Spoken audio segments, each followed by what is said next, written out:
Good morning! Char, wala ako sa Japan, guys.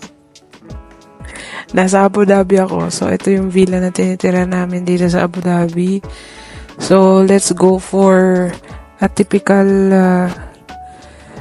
grocery shopping. Kuno.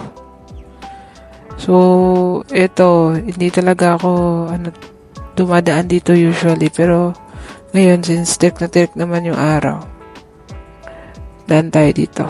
Shortcut. Usually, sa harap ako dumadaan. Ito yung parking area. So, pagtawid ko dyan sa kabilang, kalsada, yan na yung, supermarket. So, usually, hindi ako dumadaan dito. Usually, pag gabi. Kasi gabi ako umuwi eh. May ilaw naman. May mga tao naman. Kaso lang kakatakute. Ewan ko ba? So, talagang doon ako sa kabilang daan. So, time check.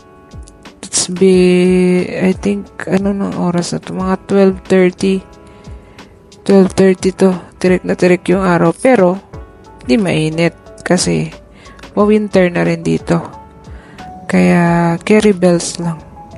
So, ito na. Dito na ako sa Madina Hypermarket. So, kunwari may GoPro pero wala. Punta tayo sa meat section. Kasi bili ako ng chicken breast. Ay, wow. So, ito yung display nila. Usually, puno yan. Kaso, medyo late na ako gumising.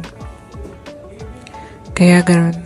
Ito mababait yung mga nila dito. Mga attendant nila sa meat section. Ito naman yung sa fish. Tapos, bumili ako ng kopi ko. Sila ng coffee sa bahay. Tapos, umakit ako, bili ako ng mga spices. Kasi wala na yung cumin ng amo ko.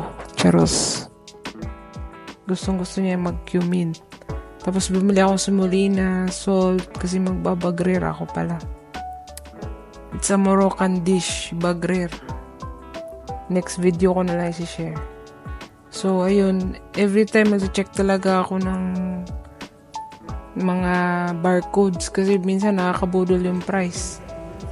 Tapos, ito, provide na ako. Mabilis lang yan. Siguro hindi ako nag 1 hour dyan. So, ayan, sa labas. Ayan, sobrang init na yan. Pero, malamig yung hangin. Hindi siya, siya mainit talaga. Hindi kagaya pag summer. So, thank you guys. See you in the next mini vlog. Ciao!